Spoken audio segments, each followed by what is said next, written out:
Untuk menjadi subscriber itu pertama, ya. Jadi kita harus tahu dulu market kita siapa nih. Oke. Ya, jadi market kita siapa. Nah, setelah kita tahu market kita buat video. Nah, misalkan saya ini adalah seorang yang bergelut di bidang kori-kori misalkan. Oke, kori. Saya harus gabung di grup komunitas di Facebook yang masalah kori. Dan juga di WhatsApp. Ini itu pemula nih. Nanti setelah buat video, itu silakan upload di media sosial itu. Kan sudah ada pasarnya tuh. Iya, baik. Nah, itu maka akan dapat views dia. Dan itu sudah related sesuai dengan minat mereka. Oke. Maka akan dapat subscriber di situ.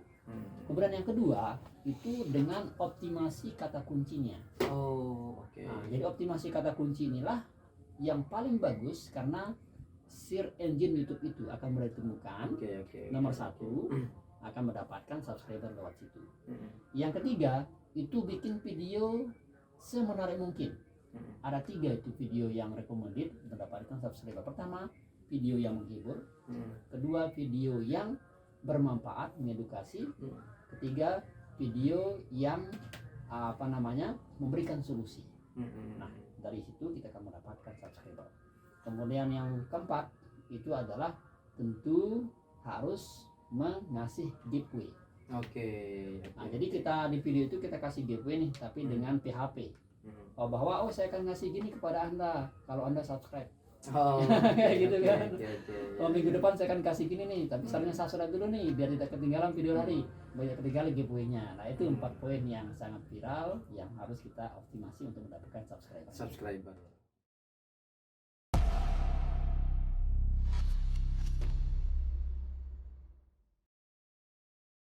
Oke, masih bersama Mas Rudi ya. Jadi pimpinan komunitas YouTube Lombok Timur ILC. Ya. Oke, baik. Nah, kalau di part sebelumnya nih, Mas Rudi kan kita sudah bahas nih bagaimana cara memulai konten YouTube. Kemudian apa motivasinya, alat-alat apa saja yang harus kita persiapkan gitu ya. Yang banyak orang juga tanya. Nah, kali ini mungkin kita akan nyambung ya tentang durasi tonton, Mas. Nah, jadi ada rekomendasi enggak? Karena kalau kami nih yang pemula-pemula ini, Mas Rudi, jadi ada yang bilang bahwa oke, enggak boleh terlalu singkat karena kan yang kita butuhkan panjangnya jam tayang, jam tonton. Bagaimana kalau misalkan 1 menit? Ya, jadi ada yang mengatakan ya seharusnya memang panjang-panjang durasinya. Nah, menurut Mas Rudi nih, jadi bagaimana itu dan harus kami yang menjadi pemula ini membuat durasi yang pendek kah, setengah pendek kah, atau yang panjang gitu? Itu gimana, Mas Rudi? Iya, ya beda dengan ibu-ibunya yang panjang-panjang.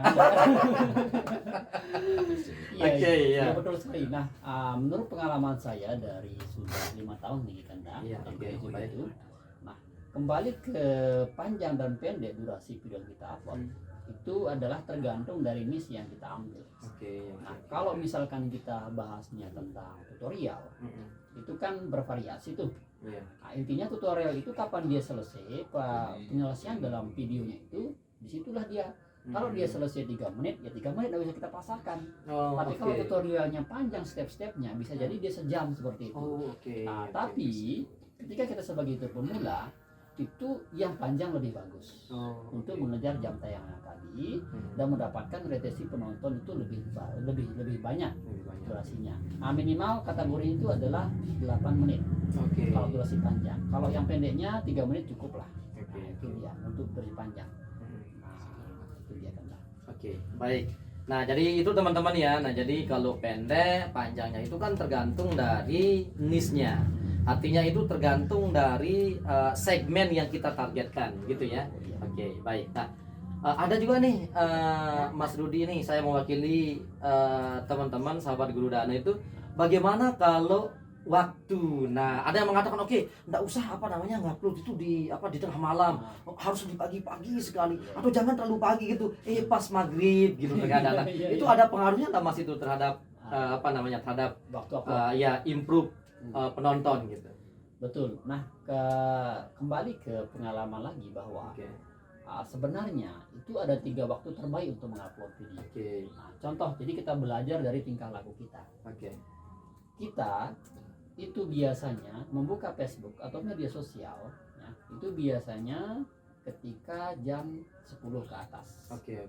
Kedua, itu ketika selesai sholat jam 1 ke atas. Oh, Kemudian oke. selesai maghrib ya, Iya. jam 6 ke atas. Oke. Nah, itulah waktu terbaik. Di sana itu adalah orang lagi pegang-pegang HP nih. Nah, sehingga untuk mendapatkan views itu, maka berpotensi kita mendapatkan views dengan waktu terbaik itu. Oke. Itu kalau 3 video kan dah. Tapi kalau suatu video, ya waktu terbaik kapan? Waktu terbaik itu di atas jam 16. Ya, Jam pukul 4 lah 16 ya. ya, jam Oke, 4 lah jam itu waktu 4. terbaik. Oke. Nah, jadi jangan heran maka ketika salah waktu ngupload video itu kenapa viewsnya dikit? Itu karena salah waktu nguploadnya. Oh. Dan oke. lebih detailnya itu akan terbaca dia data analitiknya setelah 30 hari. Nah, dia akan terdata di sini Oke. analitiknya. Oh, ternyata banyak penonton saya itu naiknya itu ketika pukul sekian. Oh, Oh, hari Senin ternyata oke. biasa dia jam segini. Oke. Hari Selasa ternyata jam begini. Nah, jadi setiap hari itu beda. Kadang hari Minggu itu Oke, dia rame. oke. Nah, kalau konten wisata itu biasa hari Minggu rame. Oh, Ya. oke. Nah, Itu ini. hiburan. Nah, jadi itu teman-teman ya, ternyata itu waktu memang menentukan berarti Mas ya. sekali. Oke, nah jadi itu, jadi dengar ya, jadi sahabat Guru Dana, Mas Rudi sudah berbagi ini. Nah, jadi jangan sembarang upload itu karena termotivasi gitu terkadang ya, jam 1 malam itu. Nah itu ya jam 1 malam itu ya pas manuk nih mangase kan gitu kan, itu sudah ngupload. Nah jadi jangan sampai seperti itu. Iya, Ya jadi pilihlah sekali lagi itu waktu-waktu yang recommended ya, tempat orang istirahat lah gitu ya. betul. Jadi orang lagi butuh. Mantap. Itu ya. Tadi itu sudah masalah durasi, sudah masalah waktu, sudah. Nah, sekarang ini yang menjadi momok ini bagi kita itu yang pemula. Bagaimana sih caranya untuk dapat pelanggan baru di konten YouTube kita? Nah, jadi kan kita sudah terkadang itu berbulan-bulan, naiknya subscriber itu 1. Nah, Padahal kan tiap hari kita oke guys dan sebagainya gitu kan, Iya, iya, nggak ngaruh-ngaruh gitu. Nah, ada apa namanya langkah taktisnya enggak itu Mas Iya, Rudi? iya. Bagaimana caranya supaya subscriber ini bisa meningkat Betul. gitu. Oke, nah, terkait masalah subscriber itu ada 4 poin saya mau kasih di sini ya. Sebenarnya itu ada 12 ya, ataupun 4 poin aja. Untuk mencari subscriber itu pertama ya. Jadi kita harus tahu dulu market kita siapa nih. Oke. Ya, jadi market kita siapa. Nah, setelah kita tahu market kita buat video. Nah, misalkan saya ini adalah seorang yang bergelut di bidang kori-kori misalkan. Oke, Kori ya. Saya harus gabung di grup komunitas di Facebook yang masalah kori dan juga di WhatsApp. Ini untuk pemula nih. Nanti setelah buat video itu silakan upload di media sosial itu. Kan sudah ada pasarnya tuh. Iya, Nah, baik. itu maka akan dapat views dia. Dan itu sudah related sesuai dengan minat mereka. Oke. Maka akan dapat subscriber di situ. Kemudian yang kedua itu dengan optimasi kata kuncinya. Oh, oke. Nah, jadi optimasi kata kunci inilah yang paling bagus karena search engine YouTube itu akan mulai ditemukan. Oke. Nomor 1 akan mendapatkan subscriber lewat situ.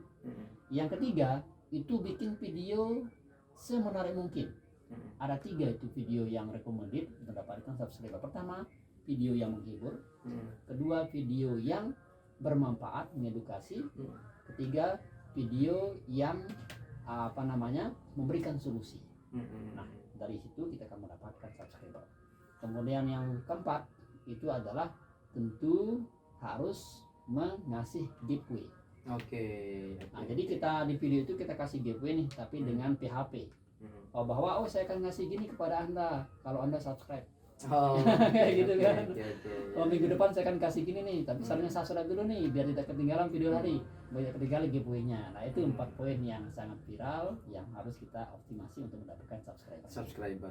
Oke. Nah, itu kan sekarang enggak lagi nanya-nanya ini bingung-bingung ya bagaimana caranya nanti kanal-kanal yang lain seperti suhu kita di sini Bung Junet itu mohon itu didengarkan channel ini dan jangan sampai didengar saja, tonton videonya sampai selesai gitu ya. Iya. Oke, baik.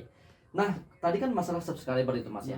Jadi ada enggak jalan pintas? Nah, kan ada tuh Mas yang orang enggak sabaran gitu kan untuk dapat subscriber itu dalam waktu seperti diproklamasi dalam tempo yang sesingkat-singkatnya. Nah, itu ada cara enggak itu yang aman dan terkendali?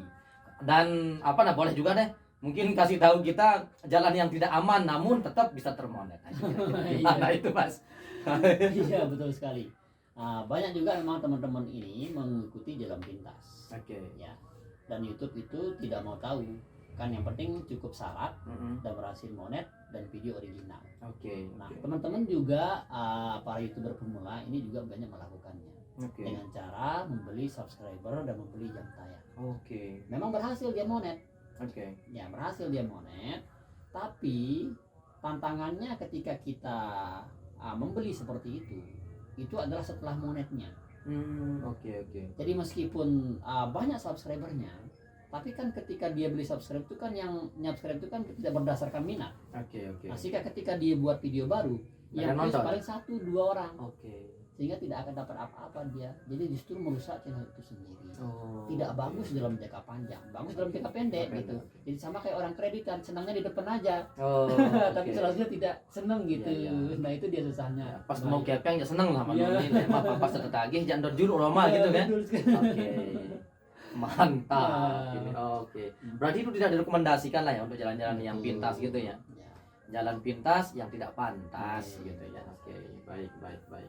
Nah, tetapi memang keharusan ya di YouTube itu harus kita itu punya 1.000 subscriber itu Mas. Ya, itu memang syarat dasarnya untuk Syarat dasar. menjadi program partner YouTube. Oke. Nah, itu harus didapatin baik itu dengan cara hitam, cara abu-abu, cara putih. Asalkan memenuhi syarat lah Asal gitu ya. memenuhi syarat seperti Oke. itu. Ya, baru bisa menghasilkan uang lewat situ. Oke. Nah, oke. Nah, tadi kan itu apa ya? Kalau cara-caranya Mas itu ada ndak ya untuk dapat yang pintas dan jelek itu kira-kira. Nah, jadi kan ini siapa tahu dengan teman-teman atau sahabat-sahabat Guru Dana yang menyaksikan ini berarti besok itu jangan lakukan itu gitu. Ya, Yang paling sering orang lakukan itu untuk dapat subscriber cepat itu Mas itu biasanya lewat apa? biasanya lewat grup sub for sub. Oh, apa Nah, itu? jadi mereka saling subscribe. Jadi Oke. saling kunjungi, Oke. saling subscribe, dan teman-teman kalau mau jalan pintas juga ada di kita. Oh, Jadi oke, kita oke. juga mengadopsi YouTuber garis lurus dan YouTuber garis bengkok. Oh, oke. Jadi sesuai oke. kebutuhannya kan. Tapi ada dampak-dampak terhadapnya. Jadi kan Kalau garis lurus itu apa itu bahasa Al-Qur'annya itu kira-kira? itu yang Siratal mustaqim lah ya, gitu ya dari YouTube Siratal mustaqim lah ya. lagi harus siap pedoman yang Oke, SEO kayak oke. tadi itu gitu. Baik. Oke. Oh iya, oke. Ya. Nah, orang apa namanya kalau jam tonton ini Mas, ini jam tonton. Mm-mm. Ada orang yang nanya tuh dan bahkan ini menjadi konsumsi kami itu yang jadi pemula itu Mas Rudi bahwa bagaimana tuh misalkan kalau dalam 1 tahun. Nah, Kan yang dipersyaratkan itu 4.000 tuh. iya Ya kan 4.000 jam tayang. Bagaimana kalau selama 4 tahun itu misalkan tidak memenuhi jam tayang itu?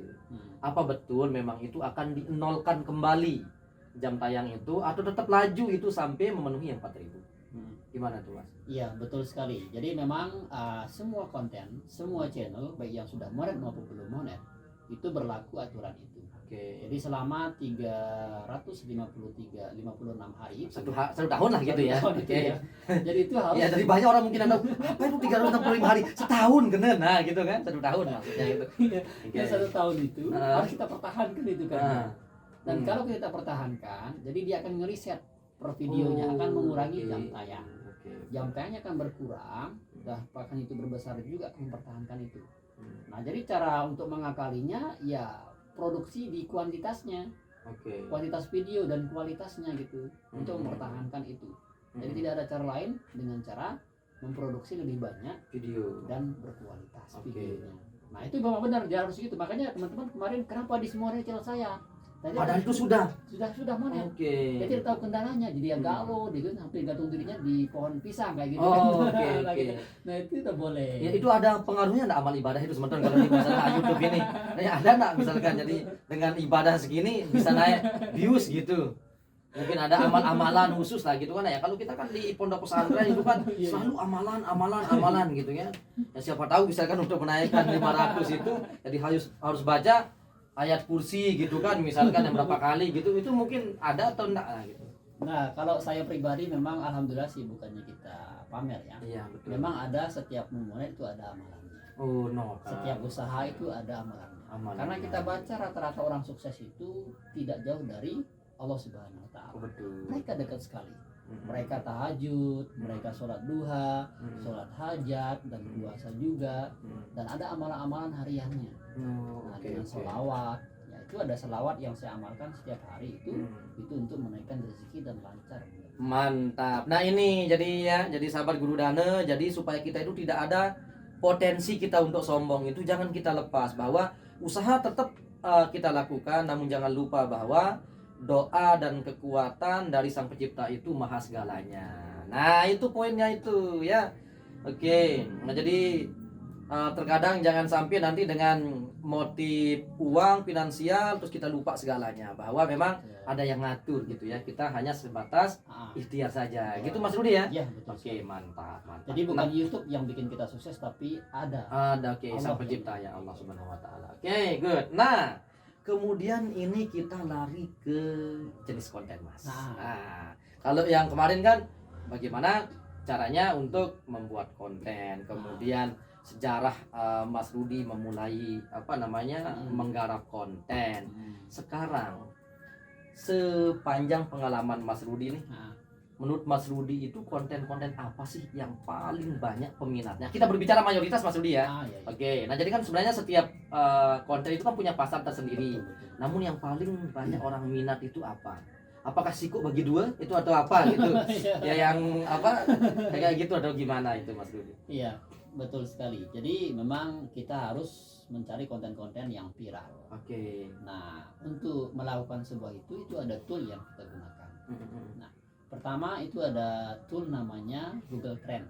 Oke. Jadi Google Trend itu kita bisa melihat apa yang sedang naik teratas, yang sedang viral selama 5 tahun terakhir itu. Jadi kita membuat channel dan membuat judul itu berdasarkan riset. Oke. Jadi bukan semau kita, tapi semau tingkah laku orang. Nah, apa yang paling viral itu pertama adalah musik, ya musik, kemudian komedi, lalu sepak bola, itu yang paling viral, yang cepat dia viral. Nah, kemudian konten-konten yang ini yang kayak perayaan-perayaan gitu. Oke. Tapi musik yang paling tinggi. Baru kayak tadi itu yang saya sebutin tadi itu. Jadi itu yang kan, tapi kan musik banyak masalahnya nih, kadang-kadang kena CR kan kayak gitu kan. Iya. Nah, kita bisa mulai dari hal sederhana sebenarnya.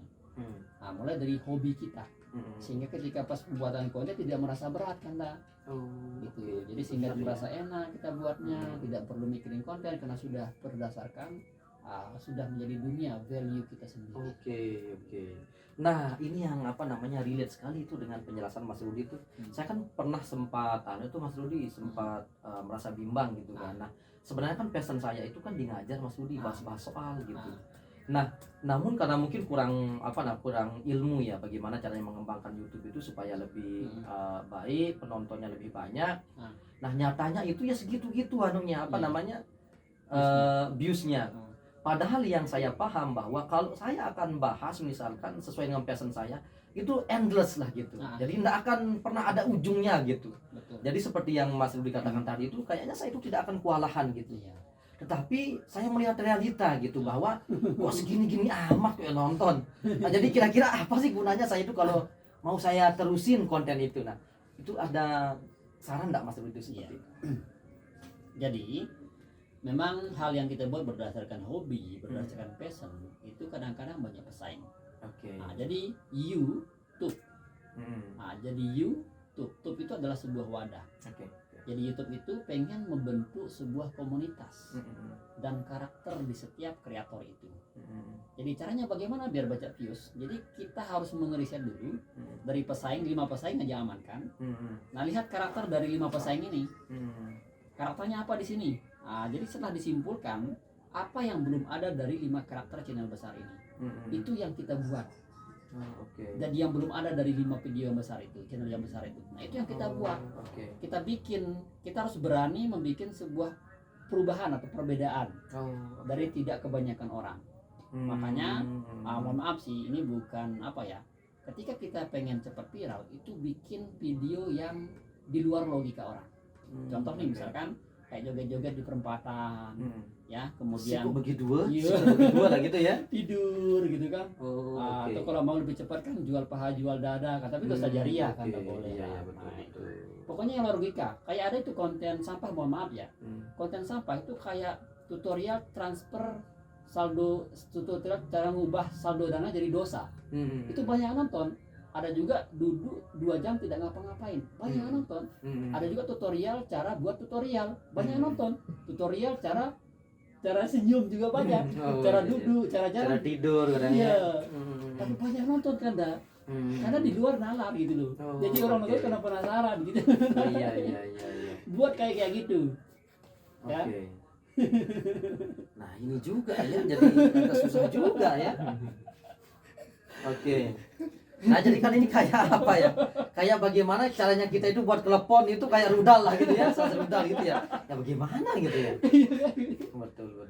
Ya berarti memang harus ada daya tarik gitu ya. Betul kadang. Harus ada daya tarik. Oke. Ya lumayan juga ya. Oke. Untuk bisa dapat segitu ya. Oke. Baik. Tadi video apa gitu kan? Nah, kalau jalan-jalan itu bagaimana? Kalau jalan-jalan, ini lumayan ya. Jadi teman-teman ya nikmatin saja Guru Dana ya, sahabat Guru Dana, nikmatin saja gitu ya. Nggak usah terlalu serius gitu ya. Ya memang hidup itu nggak harus nggak harus berbicara tentang A ke A gitu ya. Kadang itu A ke C gitu ya. Oke. Nah, iya betul sekali. Konten jalan-jalan ya. Nah, kalau konten jalan-jalan itu bagaimana? Iya. Kalau konten jalan-jalan yang masalah nge-vlog itu, nah kembali ke konsep yang tadi, memang kita harus ngeriset dulu. Dari konten jalan-jalan itu kira-kira apa yang belum ada. Nah misalkan kita banyak bahas di situ konten jalan-jalan, misalkan tentang hal-hal yang biasa pada umumnya. Ya jalan-jalan makan, jalan-jalan ke pariwisata. Nah, kenapa tidak kita jalan-jalannya ke kuburan sekali-kali? Beda kan? Dan itu belum ada ide kayak gitu kan, Bang. Oh, oke. Ya oke, sekarang kita jalan ke kubur-kuburan nih yang katanya paling terseram di sini gitu. Yang setiap hari muncul pocong gitu kayak gitu kan. Buat aja kayak gitu. Dan itu belum ada ide kayak gitu. Nah, bisa dibuat seperti itu, vlog yang membahas tentang hal-hal mistis, hal yang ada horor-horornya gitu kan. Jadi harus beda. Itu yang dimau sama YouTube itu. Berbeda karakternya dengan yang lainnya gitu. Itu yang menyebabkan cepat viral dan cepat dapat jual. Oke. Ya seharusnya memang kita jangan takut ya seharusnya ke kuburan gitu kan. Iya. Nah, kan katanya memang apa ya kalau ngopi kontennya si Mongol gitu ya. Ngapain itu takut sama sama setan? Rata-rata kan difabel mereka kan katanya kan. Tidak mungkin tidak mungkin akan ngejar lincah kita lah gitu ya. Toh juga kalaupun pocong itu kan semua tangan kakinya terikat gitu ya. Iya betul. Ya ngapain harus takut gitu kira-kira ya. Tapi semoga ya Mas YouTube ya jangan ban ya. Jadi ini bukan copy paste ya. Jadi bukan copy paste seharusnya. Oke, nah jadi kan tadi itu video apa gitu ya. Oke, baik. Nah, sekarang mungkin yang paling penting itu Mas. Kan dari kalau pengalaman kami kan ini buat buat video, kemudian apa yang ada di di memori HP kita langsung kita masukkan gitu kan. Tanpa ada A, B, C dan D penyatingan dan sebagainya. Itu ada enggak ya formula khusus itu?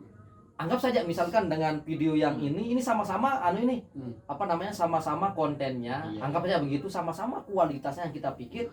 Kok satu ini melejit, yang ini tidak gitu. Nah, kita anggaplah kalau ini ya kategorinya askes, kalau ini ya video BPJS gitu. Jadi ada yang bawah, ada yang atas, itu ada aturannya nah, Mas itu. Bagaimana caranya diatur, atau mungkin ada aplikasi yang kita pakai?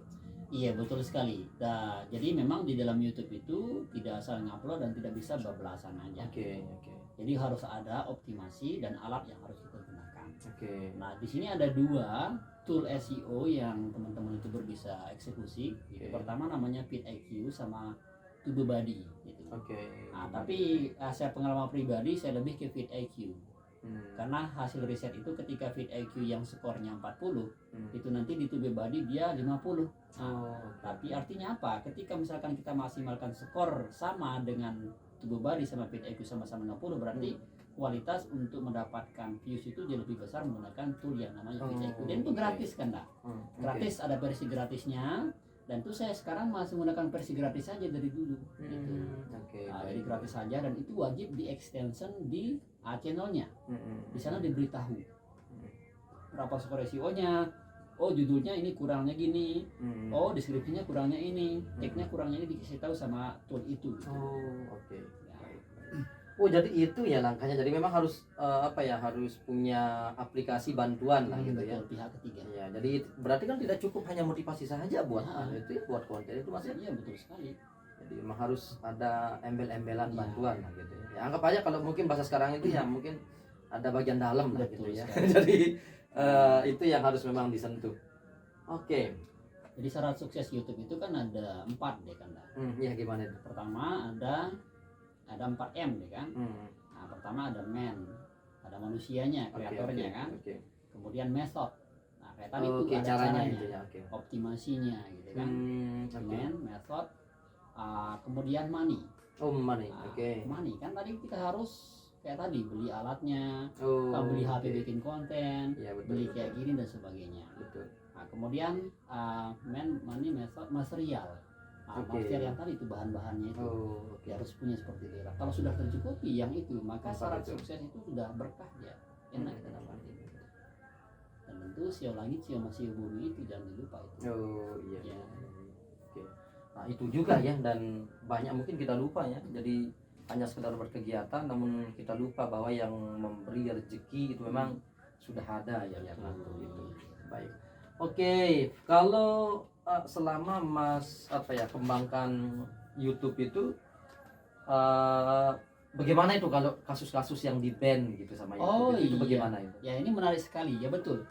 Saya itu sudah 2 channel saya di ban itu kan, ada 2. Nah itu subscribernya sudah pertama itu 28.000 subscriber di ban. Kemudian yang kedua itu yang 10.000 subscriber. Nah itu channel saya bahas YouTube kan. Nah ketika di ban itu memang ada solusi dan ada penyebabnya tentu. Nah penyebabnya itu kan tidak boleh konten harassment, konten yang melanggar komunitas, seperti ada anak-anak. Ini padahal di konten saya itu saya lagi konten nih, ada anak lewat tuh dia telanjang. Nah itu yang kena pedoman gitu. Kemudian yang kedua saya bikin konten dulu itu ada suara motor. Di suara motor itu yang kena gitu. Nah itu lucu sekali. Nah kemudian yang terakhir itu sehingga dia dihapus itu kena 3 pelanggaran. Nah itu saya menyertakan nomor, lebih kayak privasi dia kan. Karena saya review pelanggan waktu itu, saya sertakan nomor dan saya lihat buka WA-nya dan nama foto itu kan. Nah itu menyebabkan dia kena juga. Nah itu galonya saya luar biasa. Tapi bisa disembuhkan. Bisa disembuhkan dengan menghubungi Twitter YouTube. Ada pusat bantuannya gitu. Tapi agak ribet. Jadi harus kita bikin klarifikasi gitu. Bikin video face to face ya, facecam seperti itu, dan data-data kita kirimin. Makanya itu susahnya ketika kita beli channel. Ya, ketika tidak ada data pribadi beli channel itu, ketika bermasalah itu susah untuk mencari menemukan data itu. Nah, jadi makanya ketika beli channel jadi harus minta KTP-nya, minta datanya. Pas verifikasi PIN, pas verifikasi rekening itu enak kita kan. Nah, relate ini. Nah, bagaimana kasusnya kalau misalkan seperti channel yang kita dikasih nih, misalkan. Nah, kali ini kan belum di belum di remonet. Dulu kan pernah di monet ini, nah tetapi di dismonet lagi. Nah, untuk untuk remonet. Nah, ini kita diminta nggak untuk kirim rekening lagi nanti atau ke rekening yang terdahulu? Atau bisa kita ngajuin gitu? Iya. Nah ini tidak bisa kita mengatakan iya dan tidak. Itu harus kita lihat di channelnya.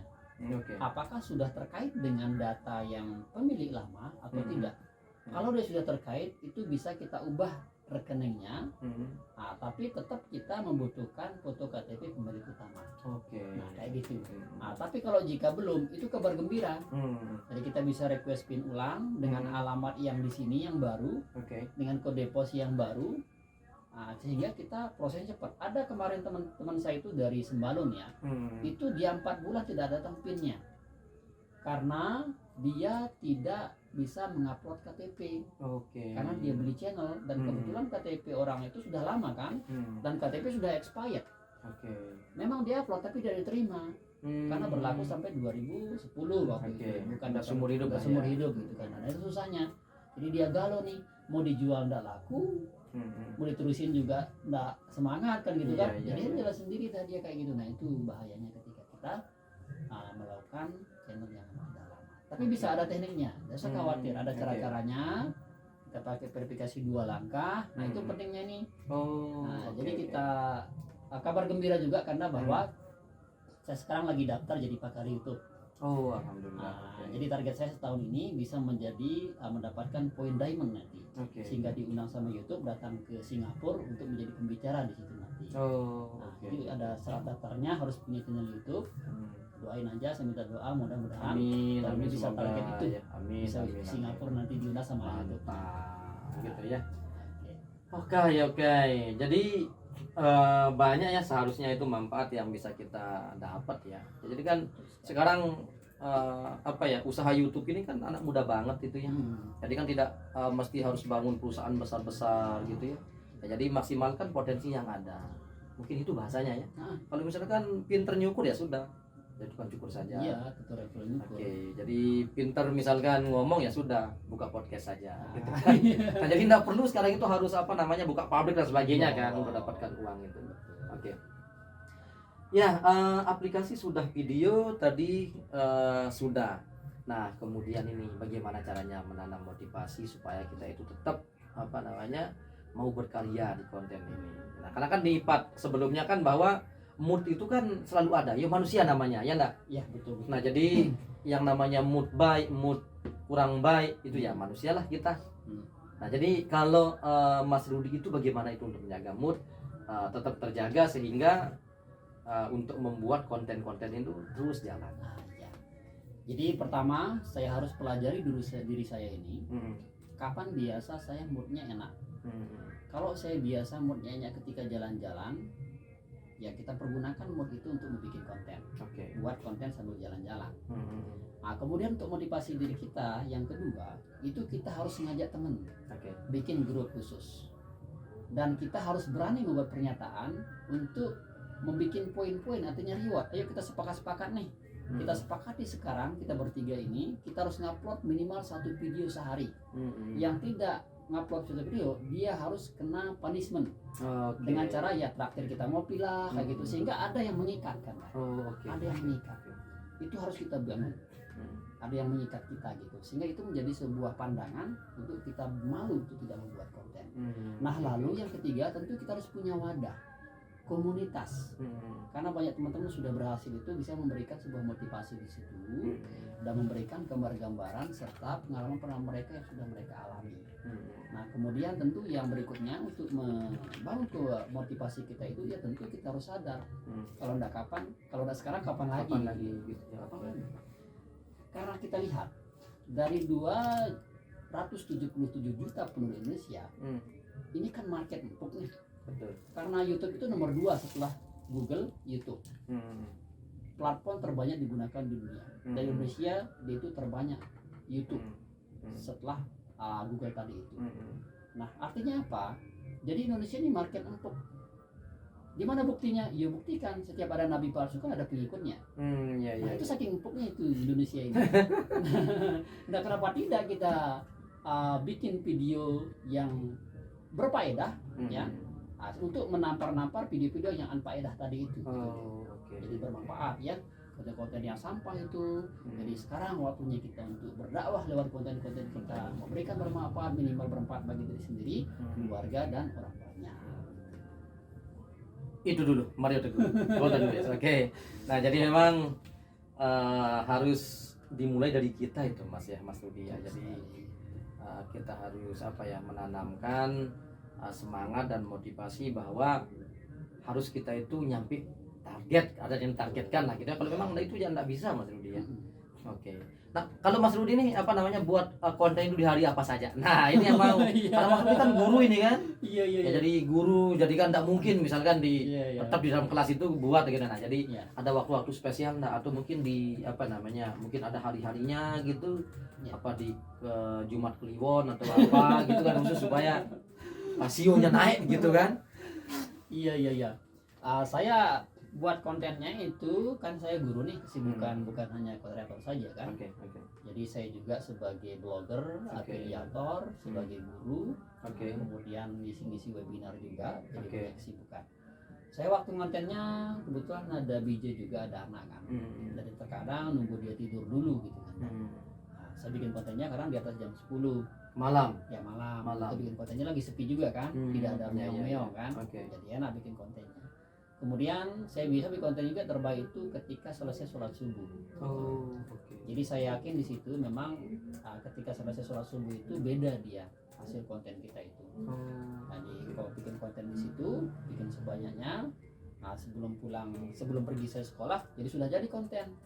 Tinggal ngedit saja. Nah, tinggal ngupload di sekolah, kadang pakai wifi sekolah, kita nguploadnya di situ.